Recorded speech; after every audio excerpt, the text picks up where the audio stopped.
Hi guys, welcome back. This is episode 9 and this is our second book review. I'm Stephen Getz and I'm thrilled. I'm Ozalan, and I'm also thrilled. And here we have Rosalind Bernstein, the author of our book. And Rosalind, could you tell us a little bit about yourself? Okay. Well, I'm a poet. I began as a poet, but I continued as a journalist, cultural journalist. I wrote a collection of short stories. I wrote a book on illegal living, co-wrote on the history of Soho. And The Girl Who Counted Numbers is technically my fourth book, but my first novel. And for most of my life, I earned my living teaching as a professor at City University of Baruch College. Wow, yeah. And to expand upon that, Ms. Bernstein here is a PhD in English at NYU. Correct me if I'm wrong. So we have someone. Yeah. Be careful where you put your semicolons in. Could I go to the bathroom? Yes. So just to keep that in check, while we ask these questions, we are very grammatically cognizant. And we'd love to just jump into this review. This is the book. We'll post it along with the links. It's The Girl Who Counted Numbers. And it's just great overall. We don't want to give a summary to give away with it. You can also read that on the back of this book when you click the link that we'll provide. But let's just jump into the questions. Okay. So for our first question, what do you think makes your book unique from all other stories? In other words, what perspective does it add to other stories and excerpts about the Holocaust? Because there's so much out there. What can readers expect to learn from this? Well, I thought it was a really good question, and it was a hard question. But this is the answer I came up with, the best answer I came up with. This book is set in 1961. It is not set just right after the Holocaust. It has a couple decades distance. It has enough of the Holocaust because it was the year of Adolf Eichmann's trial. You may or may not know the story that he was, they captured him in Argentina. They dressed like a crew. They drugged him partially so he could walk, and they brought him back for trial to Jerusalem. And I happened to be in Israel, not exactly during the trial, but during that year, during the 61, when all the press was filled with that story. So what makes my book different is when it has distance. It has the context of 2 decades later. It has a population of not only survivors, but new immigrants and quite a measure of tension between them because they're all struggling. The new immigrants, largely North African, are trying to find a way to live. Housing is poor. Most men work construction jobs. Most women mop floors and clean houses of the immigrants. So I think what distinguishes my book is because the testimony is going on about the Icon Tower, it's close to the Holocaust, but its context is 2 decades later. And the other thing that distinguishes it, I wrote it with 2022 in mind. There are in this book many echoes, many issues that are true in Israel and in the world today. Tension between the races, tension about money, tension about all of these things which are echoed in the book. Yeah, and I'll expand upon that later because we have another question that addresses that. But we found. Don't pay attention. That's the fun. We'll always edit that out, yeah. I found it really interesting because most the Holocaust stories you read either happen in a contemporary sense with regards to it happening right now, or a recollection of 8 decades ago. So like kind of in the middle of that, or like a little bit after that, paints like an interesting perspective, and I think that's like a, Well, most of them are memoirs, first person, people who suffer. um, They're dying out, and it's very valuable what they do. Uh, I didn't have that experience. My father left as the father does in the book. This is a yeah, fact. Yeah. Left Poland in 1920. Fortunately, not only getting out before Hitler, but actually, if you know your history, in 1924, the United States passed a law, an immigration the law. Immigration Quota Act, Quota which Act, You bet. limited all countries to You know 3%. your 7% of the history. population. So if my father had tried to get out in 4 years later, he would have been in Auschwitz. So, you know, I tried to make the book both historically accurate, and and since I'm a journalist, the other thing that distinguishes my book, it's very authentically true. What you see of Jerusalem, I don't know if either of you have ever been in Jerusalem, but it's quite accurate. The streets are accurate, the houses are accurate, the cafes are accurate. Uh, I speak Hebrew, so I eavesdropped on a lot of conversations when I would sit in these cafes, Yeah, Gamani. and so there's that part of it that makes the book different too. Yeah, Uh, and I just also wanted to quickly touch on the fact that you incorporated real world issues from 2022 into this novel. And I think that's what makes really a novel that transcends through time. You're talking about you're reflecting on your 1961 travels, and it's also about the Holocaust, which happened 20 years prior. And then we're also touching on issues that are occurring right now, 6 decades later. So, Exactly. Right now in Israel and in the world, this is way bigger than an Israel Palestinian book.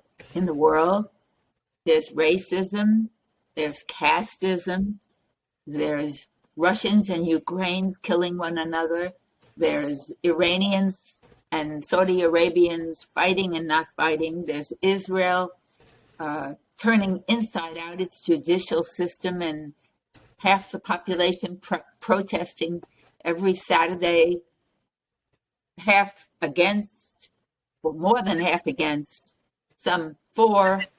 Okay. And to tell you the truth, when I thought about 1961, I thought about America because, it's before your time, you weren't born, but in America in 1961 was the beginning of civil rights. There were blacks and whites beginning to, when I first went to college, in New England, blacks could not sit at a counter in a Woolworths to get an ice cream soda. Okay. So I tried in this book, although it focuses on this story, I tried to give it a kind of universal quality. which is part of what makes this book so great, Thank you. to say the least. yeah. Ozzy, you want with the second question? Yeah, sure. So, after reading this book, it seems to us that this novel is a Bildungsroman-esque story. So, does the character growth that Susan experiences in her 1961 journey to Israel reflect your journey that you went through in 1961? I'm laughing. I'm laughing and I'm smiling, and because I cannot tell you how many people have said, shaking their finger at me, "Are you Susan? Are you really Susan?" Okay. So here's the best I can do. I'm not Susan and I am Susan. Okay. Susan is pretty feisty, right? Would you say she's feisty? I'm feisty. Yeah, I'd say so. Going I to may want to Israel deny it. against their I father's may wishes. want to say that now that I'm, a grandmother, I'm mellow. I'm probably more mellow than I was when I was 20 and hanging out in Washington Square Park and listening to guitars and being a hippie, but feisty. That's true. Uh, another odd little thing about Susan. You know how Susan counts? She counts the numbers on the arms. Yes. Well, The girl who counted numbers. here's a secret. I'll give it to you for your thing. I don't know why, but when I was maybe 10 or 12, kids get funny habits. Some kids, they tap their hands, or you've seen kids who shake their foot a lot. Maybe you do. But certain habits. I had a friend who, at college, used to just tear up pieces of paper. She couldn't stop herself. Just tear a little piece of paper. Uh-huh. Well, my thing was, I would count cracks in sidewalk when I walked. I was 10 or 12, I would count. And there was this kind of counting thing, which I don't know, was a little OCDC, but whatever it was, when I got to Israel's a warm climate. So the Holocaust survivors in New York, where I live, they wore long shirts. They weren't out advertising those numbers tattooed to their arms. They wanted to hide them. They wanted to, and so to that extent, I am Susan. Now, the whole Zionism business and all of that, I don't know if I'm exactly Susan there. I had studied Hebrew, and I liked the language. I happen to be a person fairly good at languages. So for my PhD, I had to be able to read French and German. And when I'm in a country for more than a week, I can start speaking sentences in strange languages. We all have our little talents. Was I a Zionist? Not really. I was more interested in the Hebrew language, in the culture, in the history. I was very interested in the history. I liked reading the Bible, like reading a novel, So maybe that part's a little like. The part that is very accurate is that, like Susan, I had her father who was a lawyer, and he was a Zionist. But he never went to Israel, like this father. We didn't get into arguments about it. I studied Hebrew for a while and actually went to Israel, not because my father forced me to go to Israel. My father didn't really. I went to Israel because I won a scholarship with 11 other students to study social science, political science, that was my major. I went to Brandeis as an undergraduate. And so we went to study. I never took notes, but all I could hear, I would sit in the cafes, everybody drank black coffee, everybody except me smoked. Everybody smoked. You cannot imagine, it's a different, 1961, maybe they smoked here too, but in Israel, everybody smoked. Yeah, they still. And they would sit at these tables, and they would kind of whisper or talk, sod. Sod means secret. And they'd be it would be in Hebrew. But guess what? I knew Hebrew. Not completely fluently, but pretty fluently. So I was absorbing a lot of their secrets about having been in the camps and etc. So does it reflect my journey? Well, Susan, in the end of this book, is not a Zionist. What is Susan in the end of this book? She stays in Israel as an activist. Yeah. As a progressive. She's still with Ezra. She's still trying to make more democracy. I mean, I wish she was in Israel today. Right now, they need her at some of this is my opinion, they need her at some of these protests because there's a lot of crisis over the judicial system and over selection of judges, etc. So I think there are some parallels, but Not entirely. Not entirely. There was no Uncle Yaakov in the family. He's entirely Yeah. fictitious. So it's kind of like fiction based on like true events or like experiences of your own. You know, Like, I want to say something very important. If you're a journalist, which I was and have been all my life, written hundreds of stories, you seek truth. Now, when you're writing a novel, you still have to seek truth in certain ways. So I tried to contextualize this book so that although it's a novel with an imaginary Uncle Yaakov who's gay and who and Ruth who doesn't exist except in my novel, I still kept authenticity about the trial, about the city of Jerusalem, about the tenor of the country in 1961, about kibbutzim where there were huge murals of Karl Marx on the walls. A lot of oh that yeah, is true. it's crazy. I mean, they're essentially communes. Yeah. They were essentially, Yeah. in fact, Um, the parents only saw the kids for lunch. Yeah, no, they take you when you're young, and then you're essentially raised by the school and the community. Yeah. and then you have to give back. Yeah. So for our next question, we have so like the rich culture of Israel, especially like post World War II, like in the '60s, it was kind of like the Roaring '20s of Israel. Is strongly portrayed throughout the novel. However, cultures do change throughout the course of time, especially in Israel, given the conflicts that you had mentioned before. Do you still see the aspects of culture in post World War II in the modern country today, or do you think it's changed past recognition? Well, a lot has changed. I mean, let's just start with the reality. Most of the survivors are 90. If they're alive, somebody's getting the phone here. If they're alive, not me. If they're alive, they're telling their stories in these Holocaust memoir books. What's this?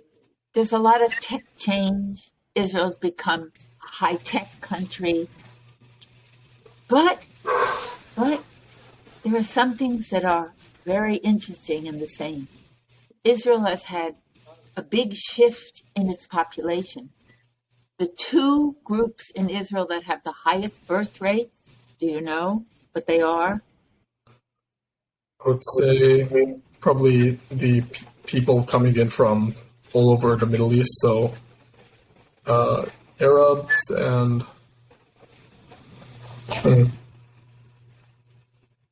I'll tell you. The religious, the ultra-Orthodox, they're Oh, called yeah. Haredim.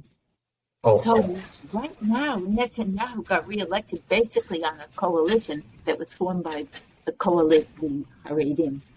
So you have, it's quite different. There were Orthodox Jews in '61, plenty of them, but they weren't as dominant, and they had not yet become active and political, and they vote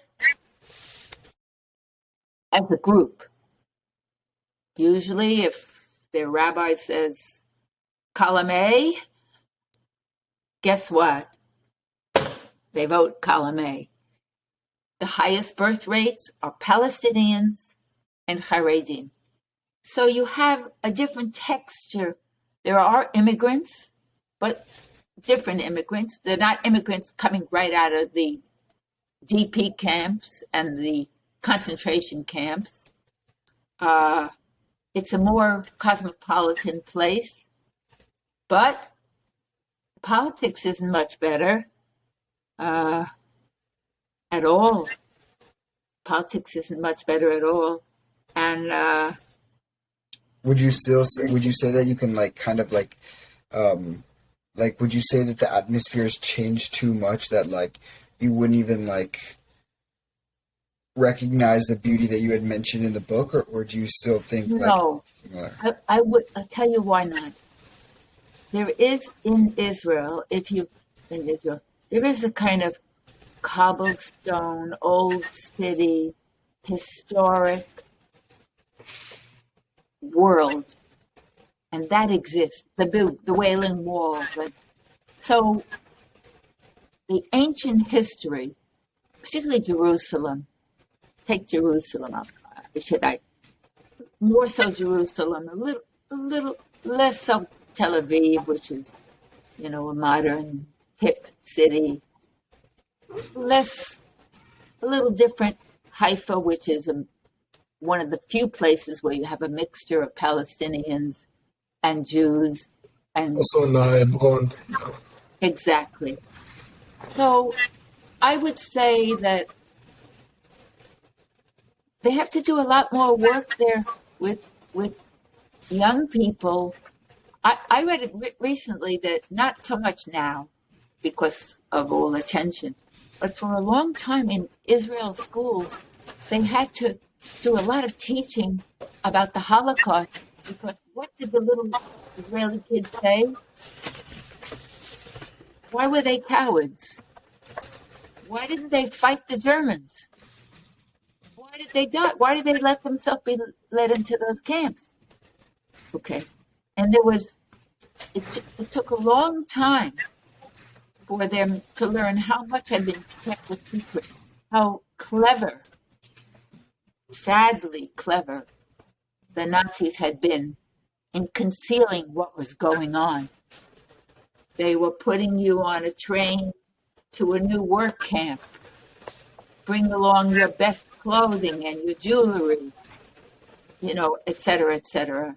You were headed to Auschwitz, where the minute you stepped off the train, there were two lines, and there was somebody pointing to the right and to the left. So there still is in Israel some of that feeling, but I think it's different. I think it's different. I still feel it. Yeah. And I've been there a lot. So one of my children settled in Israel. Oh wow. So even though it's different from like the book with regard to like the politics, the social setup, the attitude, almost everything, it still retains that beauty that like you had detailed. Well, it's still this terrible tension between Arab and Jew, which has existed for thousands of years. Thousands of years. Ottomans, Arab Empire, yeah. Thousands of years, and it's hard to know how that's ever going to resolve. At one time I was positive. I thought it might, but frankly, in this last election, I'm not so sure anymore. Maybe. I don't want to be negative. Maybe. Yeah. There's always hope in the future, for the future. Yeah. So, next question. So, you paint a very deep, horrific picture of the Holocaust, the richness of Israel, and the Adolf Eichmann cases. With that being said, would it be safe to say identity and self-understanding are not the only themes in the book, but are rather accompanied by the themes of atrocity and the profound aspects of culture and perspective? Well, I looked at this question about 12 times because I wasn't sure I agreed with it. Okay, I'll tell you why. I tried to write a book which did include the trial, but didn't focus on atrocity. It focused on human relationships. And even within the camp, think about this. There's love. Yaakov, Uncle Yaakov, actually loved Carl Breckner. It was a gay relationship, but it wasn't that he was his prisoner. It wasn't that he was with him because he was saving his life. That's not how I conveyed it. And Ruth, the waitress, Ruth, that's a little more complicated. It seems like she's doing her sexual relations with this German is to save her life. Yeah. And it is, one by one, the women disappear from her thing. And it is, initially. But he has a lot of guilt because as time goes on, she has some feelings for him. I tried in this book to make things a little more complicated. Not there's black and there's white, but there's gray. There's Yeah. gray. Yeah. Yeah, with all The morals. Holocaust. So the Holocaust, and yet you're right. I did show the atrocities when the people testify on the stand. Couldn't be more brutal than that. So I guess I was trying to do both, just so that human beings are complex, that even in the worst of situations, there might be something else. I think the atrocities dominated, but that was what I tried to do. And I mean, it would Yeah. make sense when we're talking about such a heavy topic as the Holocaust and the Eichmann trials. Right. Really wanted, yeah. Well, the Eichmann trial was very different than the Nuremberg trials before in the 50s, because the Nuremberg trials were all these officials. Well, the officials, yeah. And then now he's an Yeah. escapee. Trials were the people. They were the Yeah, people who exactly. had been beaten and you name it.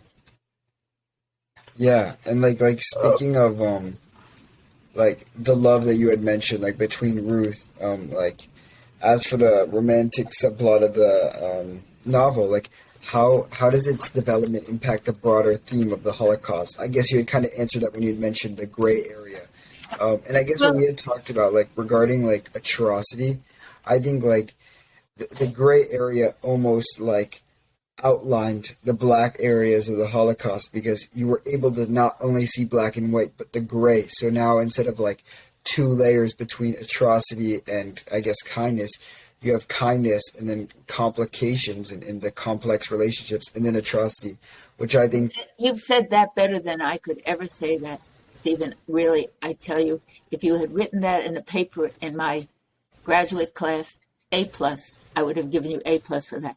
That's exactly how I felt. That Thank the you. gray area outlines the other. Really, that was exactly what I was trying to do. Exactly. Thank you. Yeah. So like can that be like tied, I guess, to like perhaps the idea that despite like all the hardships of the Holocaust, in addition to outlining the other areas, people still found a way to feel happiness and love. There was sometimes I think to myself, there were moments, then I crossed it out. I remember in the book, and I wrote seconds, seconds of happiness, dreams of happiness. There's love, or something called love. There's surviving, being grateful for surviving, but so many of those who survived could hardly tolerate that they survived and their brother or sister or parents didn't. So it's all mixed up. So many of the Holocaust books, I've read a lot of them, and they're true stories by people who've lived through it. But honestly, it's all black. It's all grim. And it may be true, but that's not the book I wanted to write.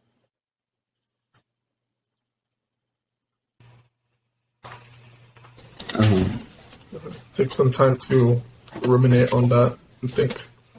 Yeah. I mean, I know a few people said to me, others, how could you do that? And I did a podcast with someone, maybe you've heard of this podcast, Unorthodox. Oh, It's yes. on tablet. Yeah, it rings a bell. I did a podcast interviewed by Wayne Hoffman.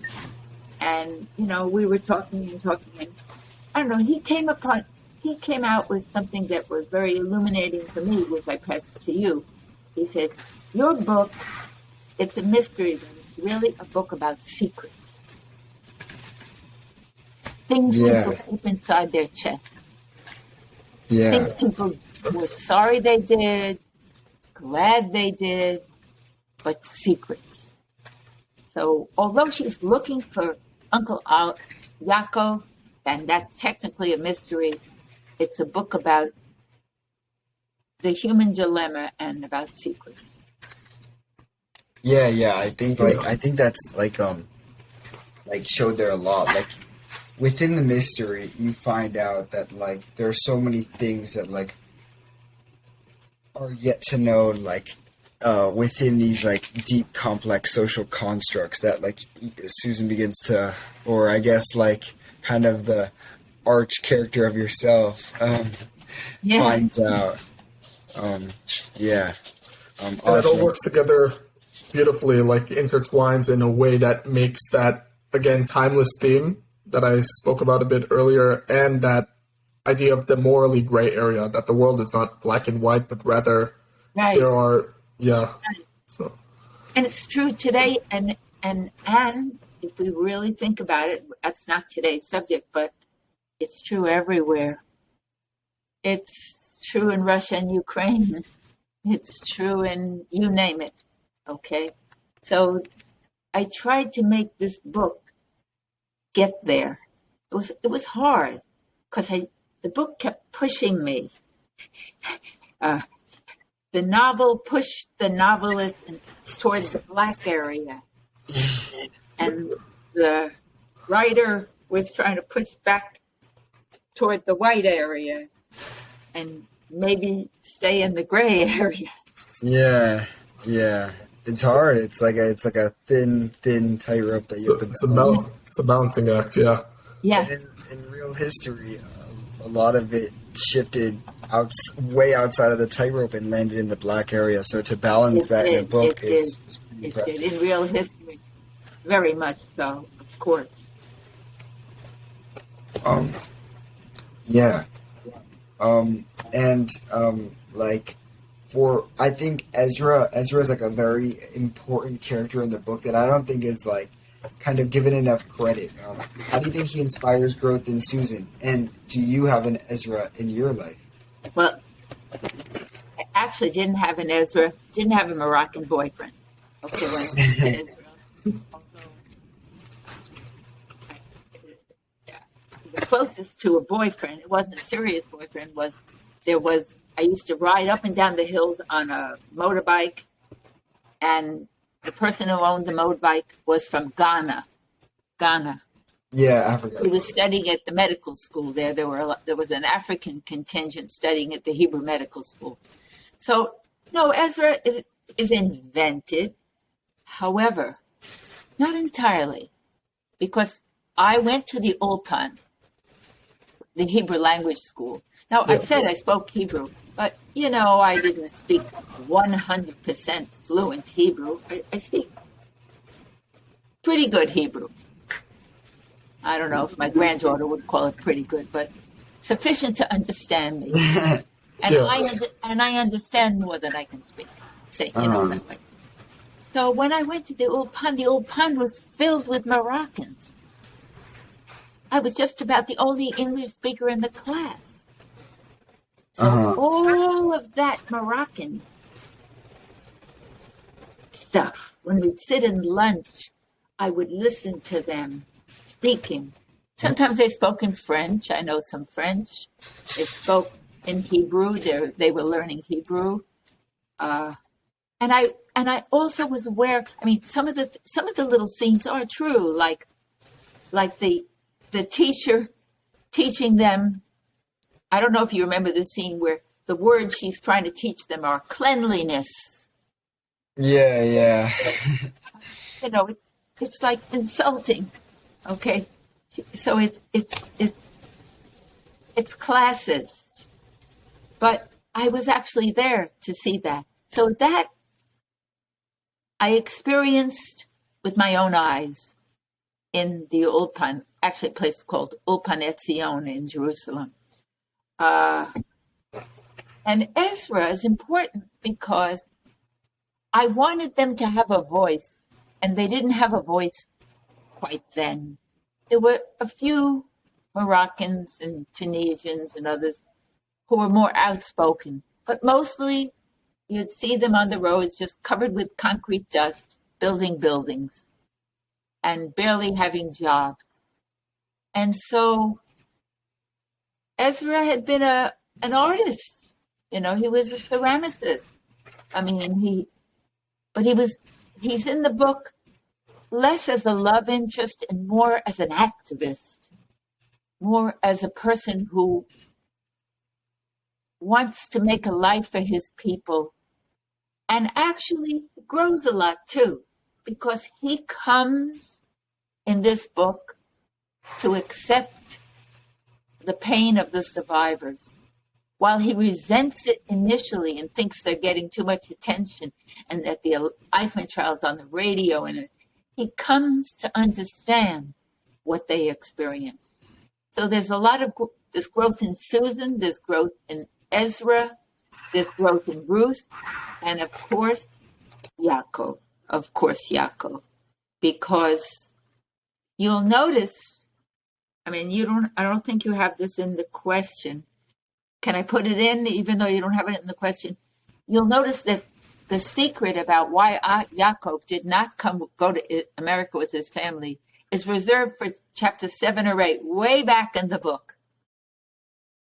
Okay, I didn't start with Yaakov was gay. I kept that quiet. And that's because I wanted the freedom to let that evolve, to let her search for him and to let that come out.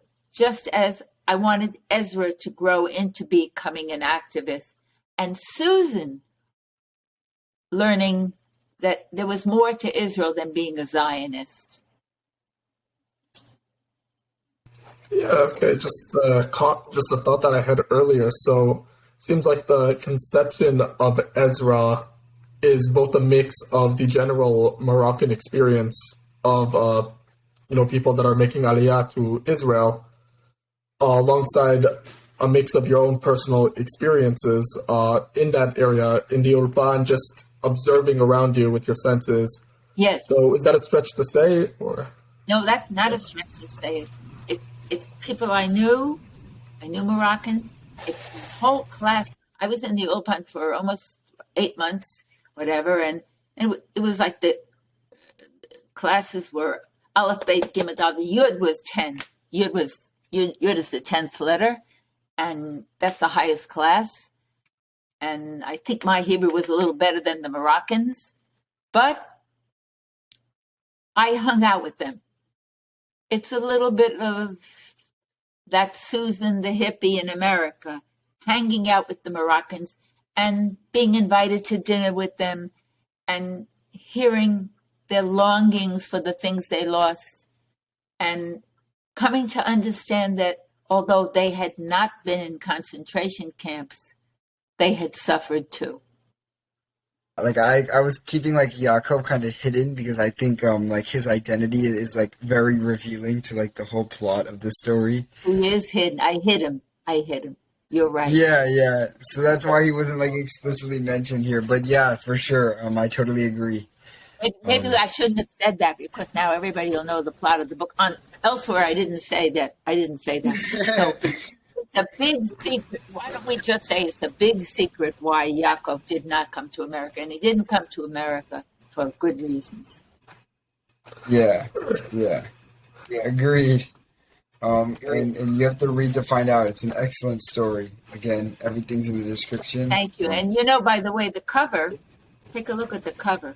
The cover is a photograph taken by a German Jewish photographer who fled Germany for Palestine in 1934 and became a renowned photographer there. She had studied with a very famous German art school, the Bauhaus School. Yeah. And a friend of mine saw this cover and told me to look at it. And the minute I saw it, I said, somebody made a cover for my book. Yeah. I guess it just like I know we suited. didn't ask this in I know we didn't like I didn't pre-write this, but like when you write a book, just out of curiosity, like when you create that like those title covers, does like a certain image just stick out to you like when you see it, or is it something that you really have to think about carefully, or does it just come to you? I think it's probably a mix of both. No? My art, my journalism was art journalism. So all I was writing about was the arts. So to me, I saw this cover, and in about 1/8 of a second, I loved it, and that was the cover. Uh Okay, very fast. I didn't think of anything else. I mean, once you have the story inside of It it, doesn't. It doesn't always happen that way. This case, it did. yeah. yeah, I mean, once you have the story inside your psyche, you can really begin to connect with Exactly. images on that level and make those connections. And boom, now we have the cover. And then I found out when I actually had the way it works is this her archive is in the collection of the Israel Museum. So when I wrote them to pay for the rights to use this, I found out the date of this photo, and it was 1960. So it was right at the right kind of moment of my book. Wow. Yeah. Yeah, I'll ask the next one. So we had touched on this in the first question, which is why I wanted to keep it kind of like relatively shallow so we can go deeper now. So how do you compare the Holocaust stories that you've heard, I guess, like in 1961, in the time that your book was written, compared to now, like the more memoir? And like before you answer the question, I just wanted to say like I really enjoyed how this book was in a setting that closely followed the Holocaust rather than one that was directly in it or a recollection like 50, 60 years later. Um, I've and read a lot of those Holocaust books. Okay, I did. I went to Brandeis. I didn't major in Jewish studies. I majored in political science and economics. But I always read a lot of those books afterward. And after you've read 2 or 3 or 4 or 5, it's hard. yeah, Okay, yeah, truly, it's hard. You can keep reading, but I didn't want to write that book. And I think the reason it took me so long to write this book, why I had this book on my mind from my first visit, was that I didn't want to write that book. That I wanted to hmm write another book that had more universality and that was more relevant to today and the issues of today. And it just took me time to do it. Just took me time to do it. You know, the other day something funny happened. Someone I know who's a historian sent me the name of a man whose expertise is gay, lesbian, right, and the Holocaust. This is a historian, a well-known historian, not a fiction writer. But my friend said, "Why don't you write him a little note and tell him about your book?" yeah, like Yaakov.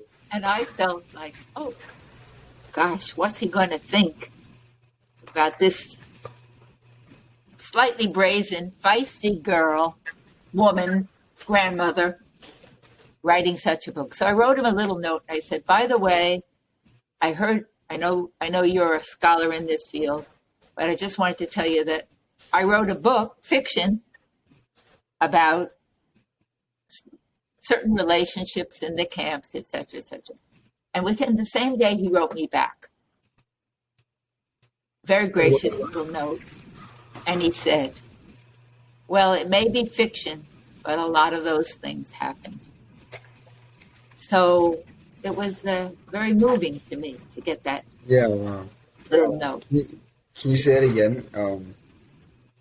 I just want to like hear that again. Can you say it again? What he said to me was that, you know, a lot of the things that I had invented for the novel, the German with the German lover and the Ruth, and might have been fiction, But in fact, the world of the gays and the Holocaust was just as complicated, and that many of the things that I imagined actually happened. Wow, yeah. And I mean, I think because it's about the Holocaust, once you really get into the research behind it, when you're getting into that mindset, even when you start introducing these new ideas that you did not find enough information on, just because you've developed that mindset, that idea, that framework of history, you'll find that often what your imagination can really reflect the truth. You know, that's the truth. When I was writing this, I kept saying to myself, "Oh, if I could only find one specific case of a Jew whose lover was a German officer." When I began writing it, and of course, I couldn't find I couldn't find it because a lot of that research has been, taking place, and only some of it's coming out now. But you're exactly right in what you said. As you write it, you make it happen. And, people say, and I think it's true, that very often fiction can tell larger truths than nonfiction. I totally agree, because like in terms of nonfiction, you're bound to the natural laws, whether it's like could be the laws of thermodynamics or just physical laws or just like mental laws. Like there's certain things that just aren't going to happen because they can't.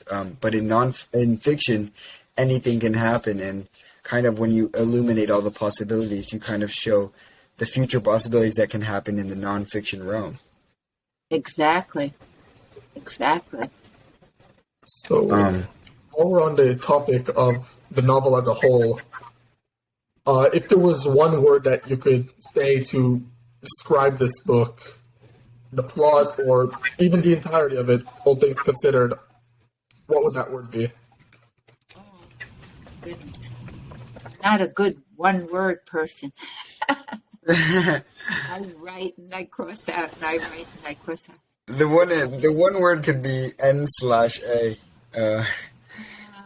It could be a phrase. I don't know if I could do one word. Secrets. Maybe a sentence. Secrets. Secrets. Maybe secrets. That would be. Yeah, That really accurately reflects all of these different aspects of the book. It all comes down to secrets. Even the big secret that we mentioned. Yeah, minutes earlier. the one I never told in any other. The one that's exclusive to this podcast. So if you want to know the secret, you have to listen. You're taping this podcast, right? I'm sure. So. Yeah. So maybe I can cut that part out if I put it up on my website. Yeah, and we have to have it here because now we have a competitive advantage over all the other podcasts. Oh, you do. You do. You won by accident. I don't know what happened. I don't know what happened to me today.